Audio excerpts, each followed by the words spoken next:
Welcome to the Mile High Podcast. This is your host, Dr. Daniel Knowles. Thank you for joining us, and thank you for always joining us for Mile High Tick. Make sure you hit subscribe so you never miss any Mile High Tick, whether it be from Google or YouTube or Stitcher or Apple iTunes, wherever you may listen and watch. Make sure you hit subscribe. And of course, make sure you decide to rise up to mile high altitude in June. We look forward to seeing you there from Mile High 2021, June 3rd to 6th, milehighchiroregistration.com. And I am super thrilled to be interviewing and connecting today with the one and only Beth Zogg. She is a 1995 graduate of Life University, and that's when we met in chiropractic school many years ago. She's taught upper cervical analysis and thermography at Life. She currently teaches postgraduate courses in Thompson Technique, and Beth is the president of the Jay Clay Thompson Technique Foundation. She practices in Iowa. So, Dr. Beth, thank you so much for joining us today. Hi, Danny. Thank you so much for having me. And you are one of the people that has the honor, like I do, of having being from a chiropractic family. Right, that's right. Yeah, and your grandfather was the one and only Jay Clay Thompson. That's right. Yeah. Can you tell people a little bit about what it was like growing up in a chiropractic household like that? Yeah, well, I know you can relate to this, that I think when you grow up in a chiropractic home, you don't really know anything different, and so it seems perfectly normal to you. And growing up with my grandparents living just 30 minutes away, we have a really small family, so we saw them every week and we got checked every week. And I just took it for granted. I think growing up, my brother and I were sometimes we didn't even want to get adjusted. We would be whispering at the dinner table, like, maybe Papa will forget to adjust us today, that kind of thing. And so, yeah, I didn't really appreciate chiropractic fully until I went to chiropractic college.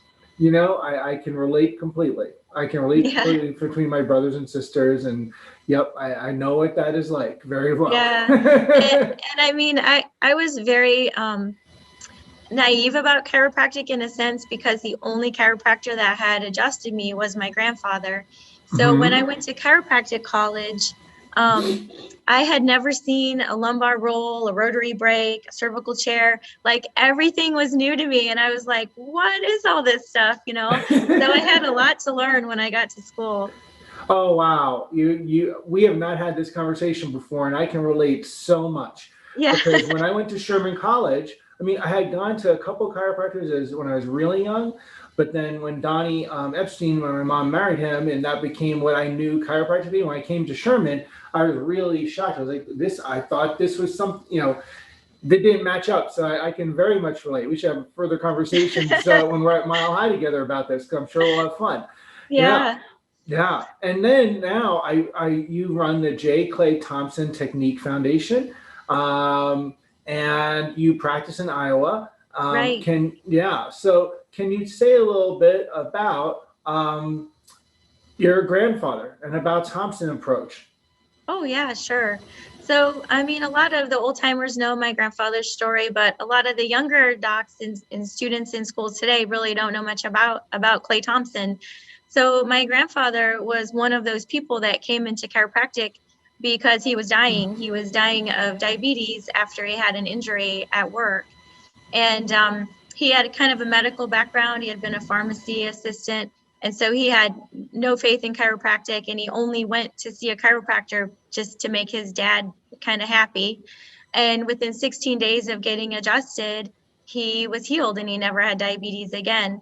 So when he came to chiropractic college, he really understood the power of chiropractic and the chiropractic adjustment. And then he learned all about innate intelligence, and he became very, very close with BJ Palmer. He started to develop chiropractic equipment and eventually developed the very first drop headpiece. My grandfather was a small man, and so when he started to learn how to adjust, he noticed that a lot of the force that he was putting into the patient came back into his body, and he tried to figure out a way to make that better for the chiropractor and the patient. And then he came up with this idea of the drop headpiece, which led to the full spine drop table. But what I think a lot of people don't know about my grandfather is that while he loved his technique, he loved adjusting, what he loved more than that was philosophy. And he taught at Palmer College. He taught a course called hygiene, but really that was just a disguise for him to talk about innate intelligence. So that was really loved to talk about. Wow, that's so amazing. I didn't know all that. So, it's so amazing, the chiropractic history that so many don't know anymore. So that's wonderful. And then growing up, I'm assuming that you just simply got adjusted at birth. Is that correct, or from birth? Right. Yeah. I mean, my brother and I got adjusted right away when we were babies, all the way through. Every week we saw my grandma and grandpa and got checked. So that was just a part of our routine. Yeah. Yep. Just like, just like what we do with our kids now, it's just like I adjusted my kids right after they were born, and it's pretty awesome. Yep. It sounds exactly like my life. So I appreciate you sharing that. Now, I also really enjoy the pictures. I see you keep posting historical pictures. You keep sharing on social media. Some of them are pretty amazing. Can you say anything about that? Yeah, well, my grandma and grandpa were kind of pack rats. And so, I have all of their stuff that they left behind. And so I am going through all that stuff and uncovering, so many treasures of chiropractic history. It's not all Thompson Technique at all. It's just a lot of chiropractic history because, my grandfather was in chiropractic during a time when all of the big changes happened. And so I have just a ton of, articles, pictures, all kind of videos, neat stuff that I just want to share with the profession. And I kind of feel like that's really the greatest gift that my grandfather left behind was this history, this rich history of chiropractic. So yeah, get on our Jay Clay Thompson Facebook page. I'll keep sharing all that stuff. It's pretty neat. It's for the old timers. It's really meaningful because it's a lot of Palmer people that people still remember, and really important people in our history that we need to remember.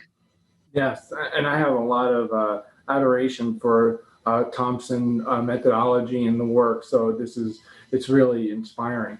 I'm sure it sounds like it was inspiring to you in many ways. So, and now you practice in Iowa, is that correct? That's right. I practice in my hometown, Muscatine, which is about 30 minutes from Davenport. So I was born in Davenport and grew up, 30 minutes away. Okay. Yeah. Okay, great. And can you say a little bit about the Jay Clay Thompson Foundation? I don't know anything about the foundation. Sure. So when my grandpa was alive, obviously he was teaching and the technique was really thriving. And after he passed away, the popularity of the technique kind of dwindled, I think, because that main guy wasn't around anymore and he hadn't really prepared like for after he was gone. And so over the last 15, 20 years or so, the technique kind of fell off a bit. And so we've revamped this Thompson Technique Foundation, which is a nonprofit, to just promote the technique and teaching of the technique. We have a really good board of directors, and we've got a lot of great plans for things like offering, free quarterly seminars, giving manuals to students and things like that. And so, so we're really excited about where we can take this. We need to get more certified instructors out there because we don't have a whole lot left anymore. Of course, my grandpa's been gone since 1995, and a lot of the instructors at that time have also passed away. So we're looking for, young people to get involved in the technique and just get it kind of back to where it was when my grandfather was still alive. And it needs to, and more people do need to learn it. It's amazing work. As I said, I look up to it quite a bit. It's phenomenal stuff. Can you speak a little bit about Thompson Technique. Can you speak a little bit about what is the foundation of it? How does it work? Sure. Yeah, sure. So the Thompson technique it's really two things. It's an analysis, a leg check analysis, and then it's also an adjusting procedure. So that's kind of the neat thing about it, because a student could learn the leg check analysis and not even use the drop table. I mean, they could adjust any way they wanted. And so the leg check analysis is based off of, the Deerfield Thompson leg checks, which I assume they still teach in school, but it's the cervical syndrome, the negative Deerfield, the positive Deerfield, bilateral cervical syndrome, and then what we call exception Deerfield. And so basically with the leg check, you allow that patient's innate to show you where to adjust in which order. And so you just go by the leg check analysis, adjusting whatever shows up in the leg check as it shows up. So it may, you may first adjust the cervicals and then go and adjust the sacrum or whatever that patient's innate shows. And I love that it's really an innate based technique, and it's really a good way to educate the patient in that, you don't really know what you're going to do until the patient gets on the table and you start doing your leg check analysis. The adjusting procedures are done on the drop table. And the drop table is also really based on innate intelligence, making the correction. So with that drop pad, the doctor will put a force into the patient. That force goes through the patient and through the drop piece. When the pad hits bottom, then innate makes that correction. Innate takes that force and makes the correction.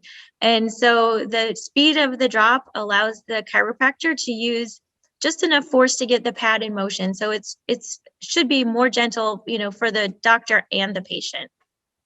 Yes, and I love what you just described about Thompson. I was just reading something, The Art of Chiropractic by Stevenson, and in it, it was published in 1927, and he was talking about the recoil, and that the concussion of forces is what creates the adjustment, and that it's not the chiropractor, just like you just described. And BJ Palmer, PJ Palmer didn't approve too many things. He was very, but I don't think that's a secret. People know he's pretty limited in his praise of things or acceptance of things, And he was the Thompson recoil table. I don't know if that's the right name, but the Thompson recoil table is one of the few things that he gave his approval to. Right. Yeah. When my grandfather first developed the drop headpiece, he was researching it at the Clearview Sanitarium, which was head up by BJ's nephew, Nip Quigley. And so Dr. Quigley went and said, you're going to really love what Clay's working on. And so BJ brought a few other, doctors from the college over and asked my grandpa to adjust him on the headpiece. And of course, my grandpa had adjusted BJ many times before. And he said, anytime you would adjust BJ, he would always come back with some kind of critique, like, it wasn't the right line of drive, the torque wasn't right. And so after he adjusted BJ for the first time on this headpiece, he said BJ just lay there and didn't say anything.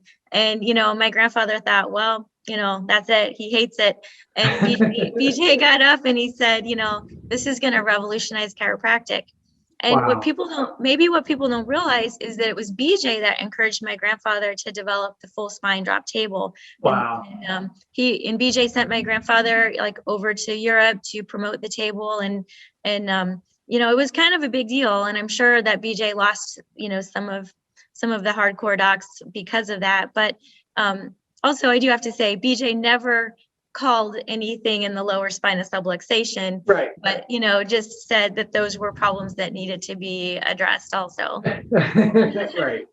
Yeah, and there's a little booklet that BJ wrote called History in the Making, and there's several places in that book where BJ talks about the drop principle, and so it is pretty neat. And the relationship that my grandfather had with BJ, it was kind of like a father-son type relationship.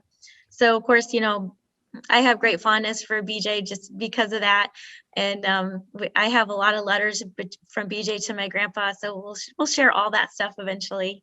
Yeah, I did read that book, and that it is interesting. And the recoil principle in chiropractic, I think is very important. And sadly, I think a lot of chiropractic students don't even learn the concept. Relative to not even Thompson technique, just even say relative to any adjusting technique. And it's really the essence of the one. It's part of the essence of the art. So I think it's very important for people to understand that recoil and innate does the adjusting, Right. for sure. Yeah. I mean, I think all the old timers understood that the doctor walked in with the patient, that we aren't the healers. We don't make the correction. Innate intelligence makes the correction.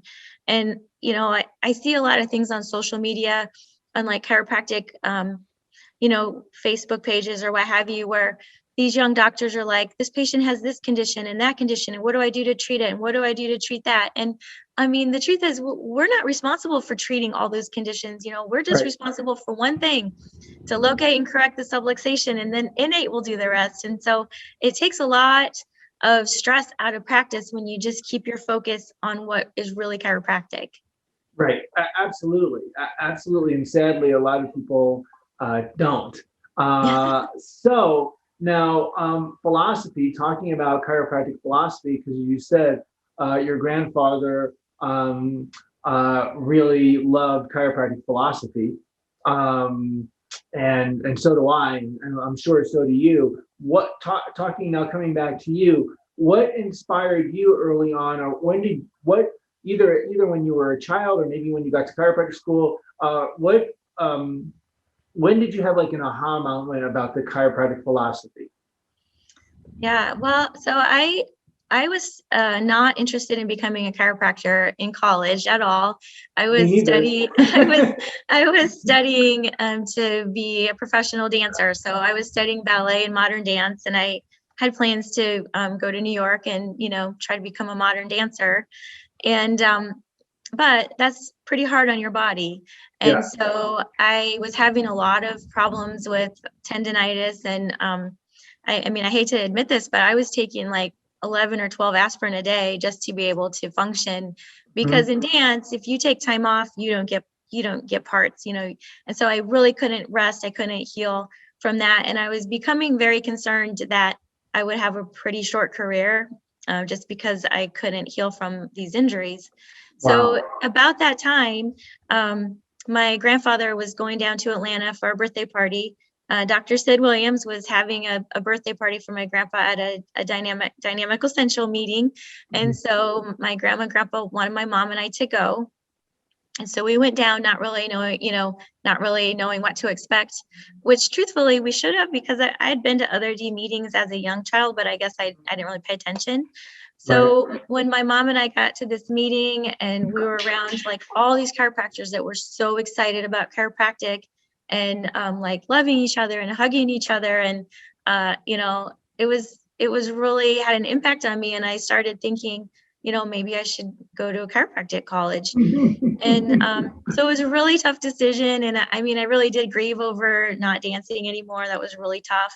But as I got into classes at Life College, and of course, the only people I really knew in Atlanta were Dr. Sid and Nell. So those are pretty good people to know. And so he kind of took me under his wing. And as I listened to him talk about philosophy and got into all of the classes, then I really started to get it. Wow. So, I've got to say, Dr. Beth, we're like kindred spirits. Because, seriously, and I know we connected back when we were both in chiropractic school and having for a while. So I'm very excited to see you at Mile High. I'll just share briefly. I had the last thing I wanted to do is be a chiropractor. I said, I'm going to do anything but what my parents do. And I went to New York for college, and I wanted to be not a dancer, but an actor. So I wanted to do that. And then I went to a couple like chiropractic seminars that Donnie was speaking at, and saw all the enthusiasm and the energy. And I just went because, I was meeting my family. I didn't think of it because I've done that a lot. And I heard all the things people were saying. Actually, the final one was I went to Sherman College and I walked, they were meeting. I said, oh yeah, sure, I'll go. I'd love to see all of you in South Carolina. So I go down to Sherman College to Lyceum, and I go under the tent. And under the tent, you had Arnold Bernier spoke, Donnie and Reggie Gold, Right. Joe D'Onofrio Sr. And by the time that was over, I was going to be a chiropractor. Yeah. I mean, we, like you and I both probably, you grew up with like Donnie, I grew up with my grandpa. They're just your family. You don't really even think about that there's somebody special, I mean, they're special to you, but when you get around other chiropractors and all these people are like, oh, Donnie's, you're related to Donnie, you're related to Thompson. And then it's like, what is going on here? Like, why are these people so excited? Exactly. But, you and I like had the blessing of going to chiropractic college when so many of the greats were alive, and we get to hear them speak in person. And, like all of us life students would go up to Sherman, to the Lyceum at Sherman. Right. And so, it was just the most amazing time to be a student. I loved every second of it. Yeah, that's so funny. This is bringing back so much. And then it was like, oh, there's all these beliefs and values that I knew I had that the other people were saying. I was like, oh, this is not just my crazy family, So yeah, I said, this is, I think this way too, and it was really neat. So now you're teaching. Tell me about this, because from a chiropractic perspective, I'm sorry to say I don't know this. You're teaching upper cervical X-ray analysis, or have taught thermography. How did X-ray analysis and thermography link in with Thompson? Yeah. Well, I was teaching at Life College. I applied to teach at Life College, and at the time I was married to Dr. Pincus Neumann. So if anybody knows him, he's an awesome chiropractor. So Pinky was really, really into the thermography, right? And we were very close with Dr. Glenn Stillwagon, who that's of the Pure Stillwagon technique, and Dr. Stillwagon had developed this Visitherm, which was a really awesome thermography unit. So Pinky was like really, really knowledgeable about all the thermography and the neuropathophysiology of VSC, and I was really into the Thompson technique. And so we wanted to teach those classes at Life. And for some reason, Dr. Sid, and now in hindsight, I'm so thankful that he did this, but for some reason, Dr. Sid put me over the thermography class and put Pinky over the Thompson class. And because thermography was in the diagnostic imaging, department, and they also added on like a upper cervical X-ray analysis class for me to teach. So the blessing of it was that, Pinky's understanding of Thompson technique grew and my understanding of thermography grew. And so, really it was the best thing that could have happened. But at the time we were both like, why won't Dr. Sid just let us teach what we want to teach? But I think he knew better than we did. Right. And I guess I meant Thompson, I don't know this for sure. And so I'd like to know. Thompson did include instrumentation, or did it not? I don't honestly don't know. I haven't studied it. Absolutely. So yeah, if you think about, my grandfather was in college during the HIO days, so they always used X-ray analysis and then instrumentation. So my grandfather was very, very big on instrumentation, and actually the last book he gave me before he passed away was a book called Segmental Neuropathy, which is from Canadian Memorial. It's a great booklet. And so he, that was very important to him. And, the leg check analysis is still somewhat subjective. If we took like 10 doctors and had them do a leg check, they might not all see the same thing every time.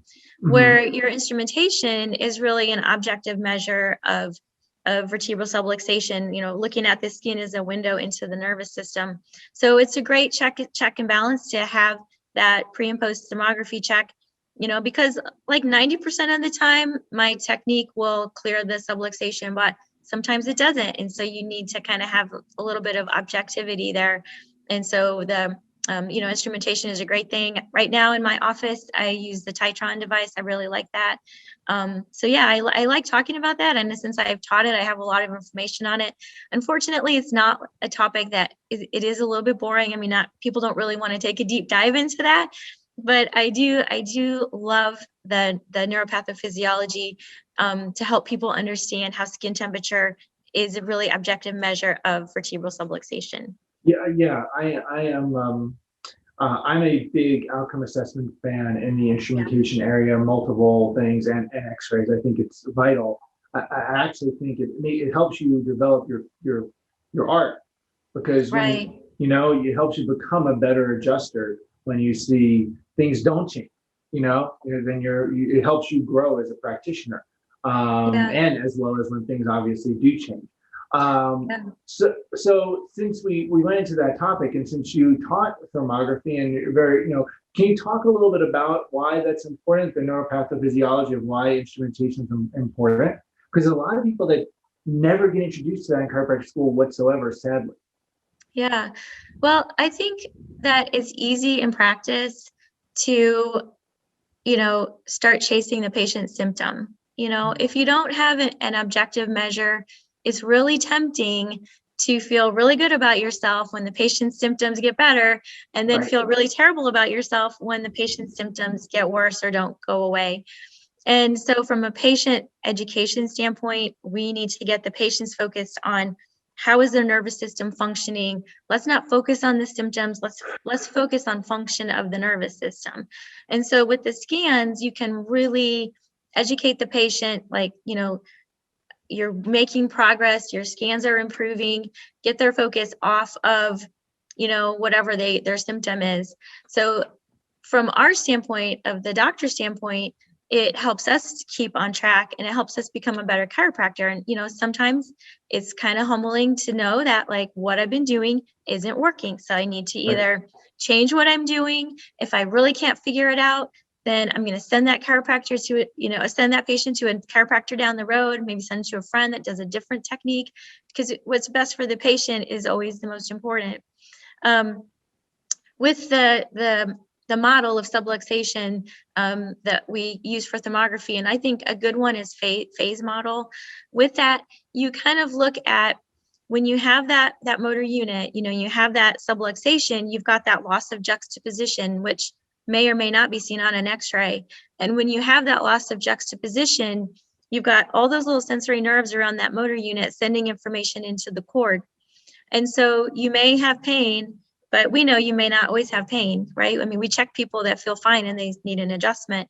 You may have a muscle spasm, but that's not always along with the subluxation. So a patient could have no pain and no muscle spasm, but still need an adjustment.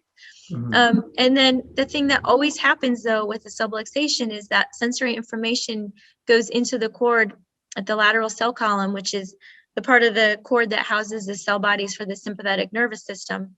So it's a bombardment of information into that sympathetic nervous system that sets the sympathetic nervous system into a state of hyperactivity. And, we know that we don't want people stuck in that fight or flight mode. And so then that relates to blood flow. So when you have hyperactivity of the sympathetic nervous system, you're going to have decreased blood flow at that level, or it can be up or down in like 6 to 7 segments. Right. And so that's where we can really look at skin temperature as a way to monitor if the subluxation has been cleared out or not. And it's also a way to explain to the patient, if you have a subluxation at this level, well, those nerves innervate the skin, but they also innervate, the liver or whatever organ system. Right. And it just helps you really see like the big picture of vertebral subluxation. And, obviously if you don't have enough blood flow going to an organ, you're going to have death of that tissue and disease. So it's really cool when you have the instrumentation and you can explain it to the patients. They may not really want to go in the deep dive of all of that, neurology, but they come in, they want to see the scan, they want to see that the scan's improving. And I just think it's one of the best educational tools, for patients. Yeah, and I do the same thing you just described with my approach. And I think that often, sadly, you said something super important, which is it's about what's doing the best interest of the patients. And sometimes chiropractors forget about that, and it has to do with accountability. And so instrumentation and analysis helps you be accountable. And there's, in my opinion, humbly, too much focus on, did something pop, make noise, and did the pain go away, which is not what we do as chiropractors. And this instrumentation, especially thermography, really lends to the patient education, understanding what's going on with that person. So, yes, and so I'm glad to hear all that from you. So because it's something that isn't really a lot of new doctors, last 5-10 years, and students don't necessarily hear all that. So Yeah. Yeah. yeah. Yeah, I mean, we have to be humble and we have to understand that, sometimes we're not the right fit for the patient. My grandfather would say that no technique is good for every patient all the time, and that is true, and you've got to know when it's time to send out. I mean, I took care of a patient. He was an older gentleman that had really bad scoliosis, and we got where his thermography scans were just beautiful, but his spine was getting worse. And so after a year, I referred him to a CBP doc. And, he's getting phenomenal results with that doctor. He comes back every now and then. We run a scan. His scan is still perfect. And, I feel like that doctor is a better fit for him than me, and I'm okay saying that because I can't be everything to everybody and nobody can. So, yeah, I mean, it's totally the right thing for the patient. Better to send to another chiropractor than to send to a medical doctor. Right. And I'm right there with you.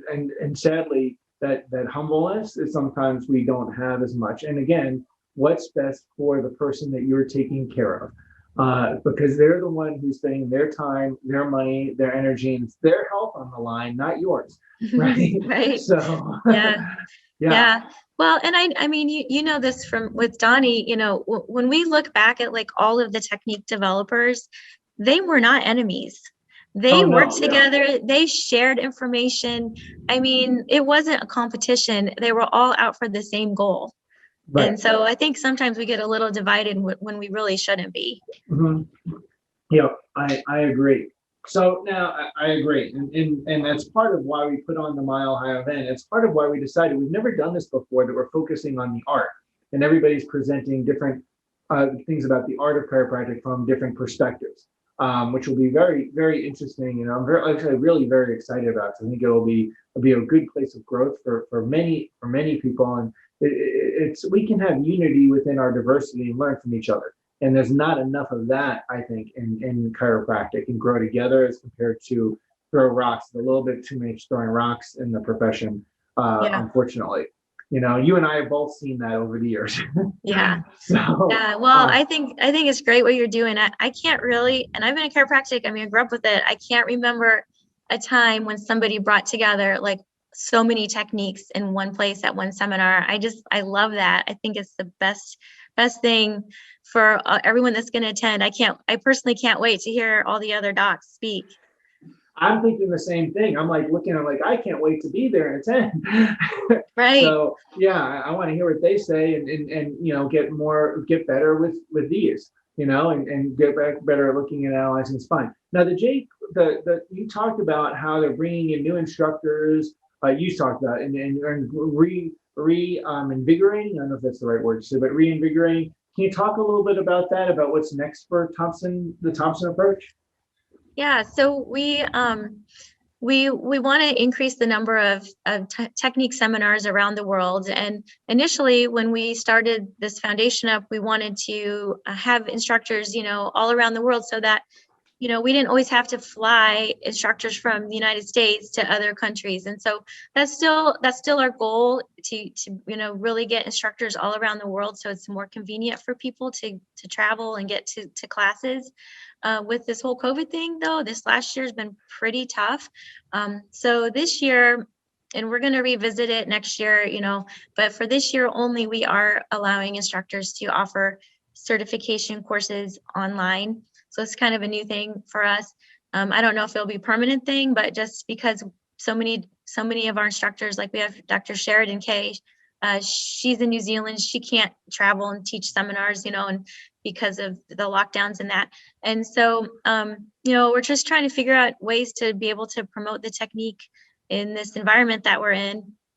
Hopefully things will get back to normal. We'll be able to do all in-person classes. But we do have a process if someone is interested in becoming a certified instructor. They would have to take 3 certification series, so from 3 different instructors. So that would be, 3 36-hour classes, plus some testing and different things like that.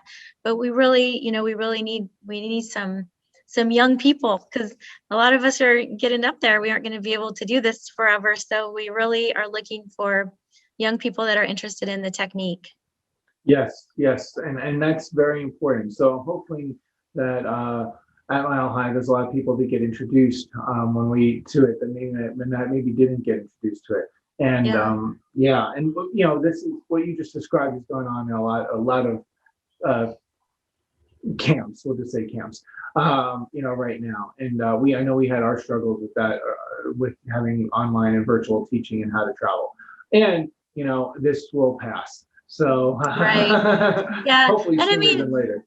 it's not all bad, because it is, Yep. it is forcing us to figure out different ways to present our techniques, and that's not really a bad thing, Right. so it's some good will come out of it, I'm sure. Right. Of course. Well, what more would you like to say what more would you like to tell? How can people connect more with the Thompson Technique and Foundation? Yeah, so we have our Facebook page, which I think is kind of the most up to date thing. You can look on there for different information about seminars, different historical documents.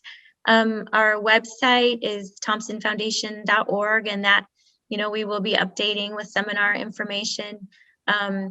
We have a email address, which is thompsonfoundation@yahoo.com. Anybody can email with questions. I'm the one that answers them, so you're basically emailing me if you email that. And then, I'm always open to answering any questions. So, my phone number is 563-299-4334. So anybody is welcome to call me. And, if you want more information about the technique or seminars, then just call my cell phone. I really, chiropractic is my favorite thing to talk about. So I'm really open to taking calls from anyone.